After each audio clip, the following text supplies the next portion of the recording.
सावधान 2025 यंदाचा पितृपक्ष संपेपर्यंत या 3 वस्तू कोणालाही देऊ नका. 99% लोकांना माहीत नाही, नाहीतर अनर्थ घडेल. नमस्कार मित्रांनो, श्री स्वामी समर्थ. यंदा 2025 मध्ये पितृपक्ष 7 सप्टेंबरला म्हणजे सोमवारी सुरू झाला आहे आणि 19 सप्टेंबरला म्हणजे सर्वपित्री अमावस्येला हा पितृपक्ष जो आहे तर तो संपणार आहे. आपल्या हिंदू धर्मामध्ये असे मानले जाते की मृत्यूनंतर आत्म्याचा एक नवा प्रवास सुरू होतो. आपल्या हिंदू धर्मामध्ये पितृपक्षाला विशेष महत्त्व दिले जाते. पितृपक्षामध्ये कोणत्याही प्रकारचे शुभ कार्य हे केले जात नाही. पितृपक्ष किंवा श्राद्ध पक्षाला हिंदू धर्मात विशेष महत्त्व आहे. दरवर्षी भाद्रपद महिन्याच्या पौर्णिमेपासून पितृपक्षाची सुरुवात होते आणि ती आश्विन महिन्याच्या अमावस्येला संपत असते. हे पितृपक्षाचे 15 दिवस हे अत्यंत शुभ मानले जातात. असे मानले जाते की या काळात पूर्वजांनी तर्पण, श्राद्ध, पिंडदान केल्याने पूर्वजांच्या आत्म्याला शांती मिळते आणि प्रखर पितृदोषापासून मुक्तता देखील मिळत असते. हे प्रसन्न होतात, त्यामुळे जीवनात कधीही कोणत्याही गोष्टीची कमतरता ही आपल्याला भासत नाही. पितृ आपले जे आहेत ते आपल्याला प्रसन्न होतात ह्या 15 दिवसामध्ये आणि त्यामुळेच आपल्या या पितृपक्षामध्ये आपल्या पितरांच्या तिथीनुसार श्राद्ध, पिंडदान आहे तर ते आपण करत असतो. पितृपक्षाचे 15 दिवस हे अत्यंत महत्त्वाचे असल्यामुळे या 15 दिवसामध्ये काही महत्त्वाचे नियम सुद्धा पाळले जातात. काही नियमांचे पालन जे आहे तर ते आपल्याला आवर्जून करावे लागत असते, कारण पितृपक्षाचा 15 दिवस हे आपल्या पूर्वजांना समर्पित असते आणि म्हणूनच आज या व्हिडिओमध्ये मी तुम्हाला अतिशय महत्त्वाची माहिती सांगणार आहे. आपल्याला पितृपक्ष संपेपर्यंत घरातून या 3 वस्तू कोणालाही द्यायच्या नाहीत आणि अशा कोणत्या वस्तू आहेत ज्या कोणालाही या पितृपक्षामध्ये देऊ नये. हे 99% लोकांना माहीत नाही. या 3 वस्तू जर पितृपक्षामध्ये इतरांना दिल्या तर आपल्या घरातील लक्ष्मी ही साथ सोडून जाते. आपल्या घराला पितृदोष लागत असतो आणि ज्या घरामध्ये पितृदोष असतो त्या घरामध्ये कधीही लक्ष्मी स्थिर राहत नाही आणि त्या घराची, कुटुंबाची, मुलांची कधीच प्रगती होत नाही. आणि म्हणूनच आपल्याला काहीही झाले तरीही या 3 वस्तू ज्या आहेत त्या पितृपक्षामध्ये कोणालाच द्यायच्या नाहीत. तशा कोणत्या आहेत त्या 3 वस्तू ज्या आपल्याला कोणालाही द्यायच्या नाहीत, तसेच पितृपक्षामध्ये कोणत्या नियमांचे पालन करावे याबद्दलची संपूर्ण माहिती आज या व्हिडिओमध्ये मी तुमच्यासोबत शेअर करणार आहे. त्यामुळे तुम्ही हा व्हिडिओ स्किप न करता शेवटपर्यंत नक्की पहा.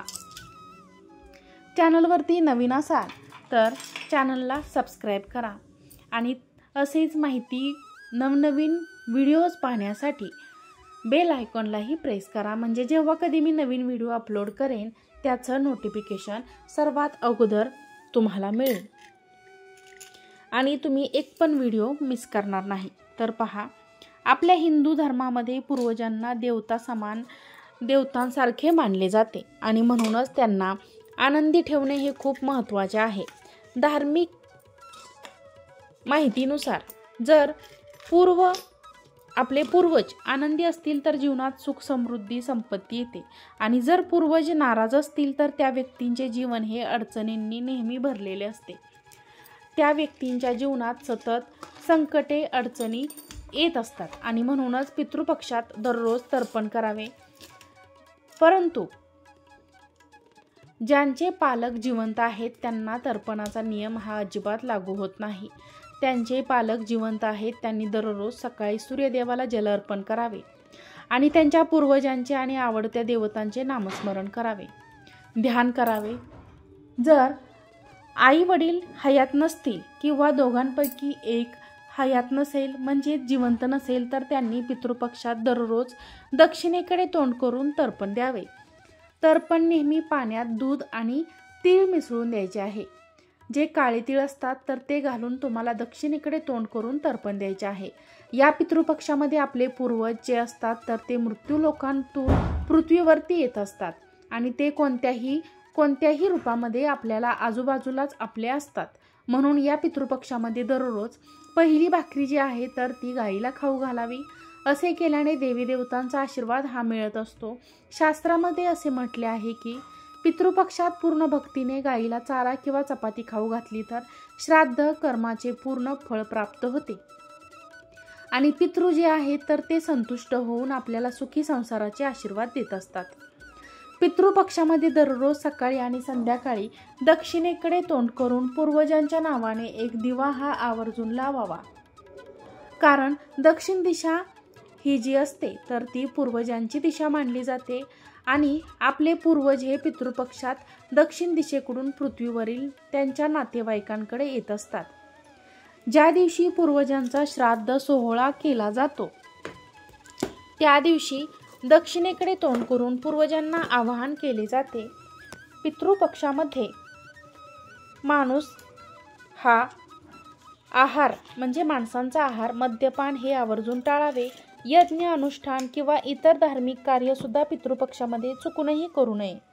जसे की नवीन घर खरेदी करू नये, जमीन खरेदी करू नये, वाहन घ्यायचं असेल किंवा कपडे दागदागिने घ्यायचे असतात तर ते सुद्धा पितृपक्षामध्ये खरेदी करू नये. बऱ्याच वेळा पितृपक्षामध्ये सोन्याचे भाव हे खूप कमी असतात आणि अशा वेळी आपण सोन्याची खरेदी करत असतो, परंतु पितृपक्षामध्ये सोने खरेदी करणे हे पूर्णपणे वर्ज्य मानले आहे. पितृपक्षामध्ये आपण जे काही खरेदी करतो तर ते आपले पूर्वजांना किंवा इतरांना समर्पित असते, म्हणून त्याचा लाभ जो आहे तर तो आपल्याला मिळत नाही. म्हणूनच यांसारख्या महत्त्वाच्या गोष्टी ज्या आहेत त्या पितृपक्षामध्ये अजिबात करू नका. तसेच या पितृपक्षामध्ये दाढी, केस कापणे आवर्जून टाळावे. राग करू नये. तसेच नकारात्मक भावना ज्या आहेत त्या सुद्धा आपल्या मनामध्ये अजिबात आणायच्या नाहीत. कांदा आणि लसूण यांचा वापर सुद्धा करू नये.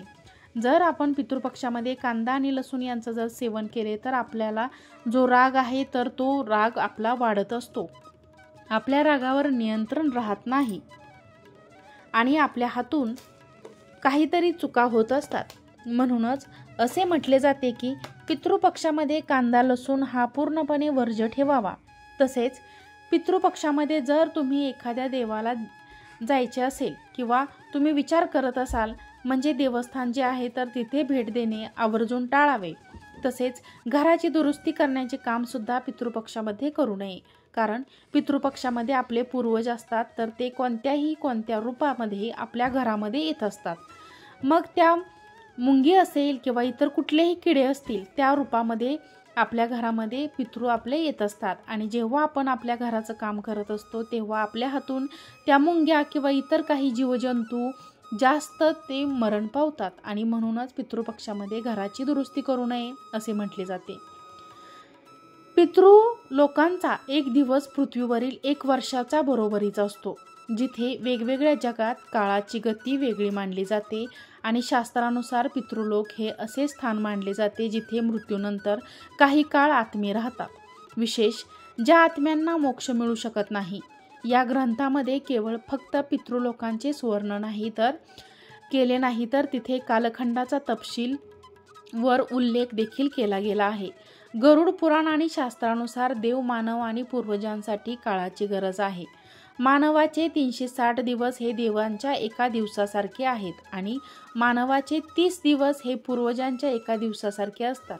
आणि या गणनेनुसार पितृलोकांचा 1 महिना पृथ्वीच्या 30 वर्षांनी इतका आहे आणि पितृलोकांचे 1 वर्ष हे पृथ्वीच्या 360 वर्षांनी इतका आहे. आणि पुराणानुसार यमराजाला धर्मराज असे म्हणतात. तो पितृलोकांचा अधिपती आहे. मृत्यूनंतर आत्म्याचा न्याय करणे आणि त्यांना स्वर्ग, नरक किंवा पूर्वजन्माचा मार्ग दाखवणे हे यमराजाचे काम असते.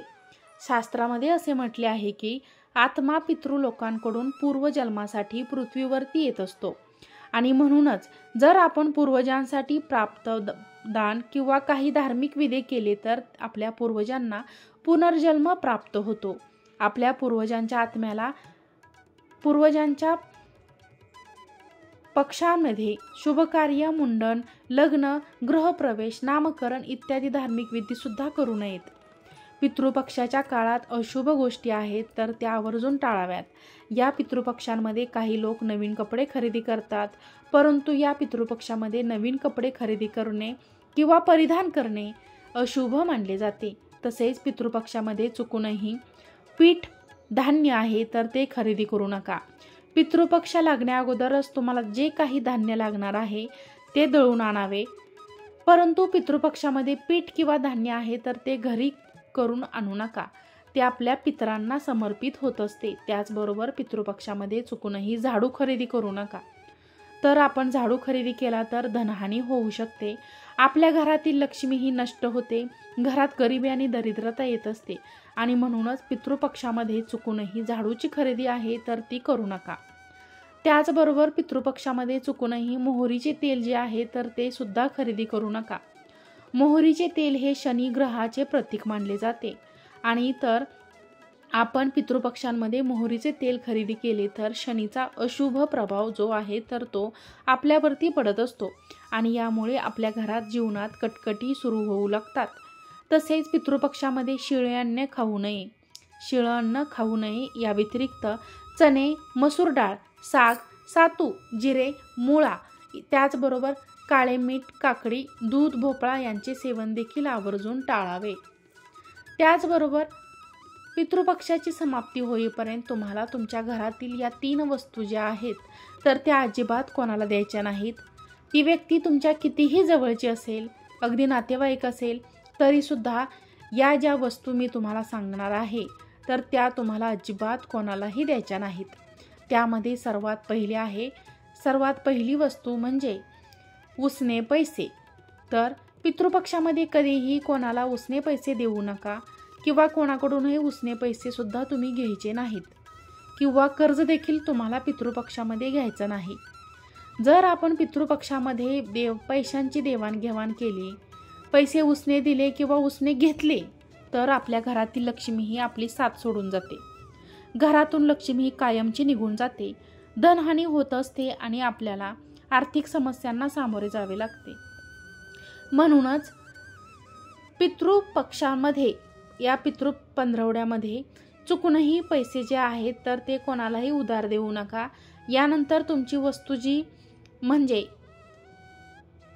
उशी हे सर्वांनाच माहीत आहे. त्यावेळी उशी म्हणजे उशीचा वापर जो आहे तर तो आवर्जून केला जातो. उशीशिवाय पूर्वजांचे म्हणजे पितरांचे तर्पण सुद्धा होत नाही. ते अपूर्ण मानले जाते. त्यामुळे आपल्या घरातील उशी जी आहे तर चुकूनही कोणाला द्यायची नाही.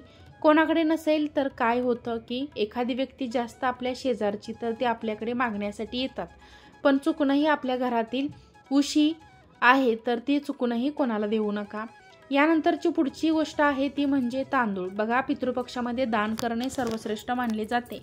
पितृपक्षामध्ये दान केले तर त्याचा आपल्याला दुप्पट पटीने फळ प्राप्त होते. परंतु दान करताना आपल्याला पैशांसोबत तांदळाचं दान सुद्धा करायचं नाही. तांदूळ जे आहेत तर ते चुकूनही कोणाला द्यायचे नसतात. कारण पितृपक्षामध्ये तांदळाची आपण खीर बनवतो, दहीभात बनवतो आणि ते पूर्णपणे आपल्याला पूर्वजांना समर्पित असते. त्यामुळे शक्यतो तुम्हाला या पितृपक्षाच्या 15 दिवसांमध्ये कोणालाही तांदूळ जे असतात तर ते द्यायचे नाहीत. त्याचबरोबर पितृपक्षामध्ये दररोज संध्याकाळी आपल्या घरामध्ये दक्षिण दिशेला एक दिवा हा तुम्ही आवर्जून लावायचा आहे. दक्षिण दिशेला पितरांसाठी दिवा लावला तर पितरांच्या वाटेतील अंधार हा दूर होतो आणि आपल्या आयुष्यातील सुद्धा अंधार जो आहे तर तो दूर होत असतो.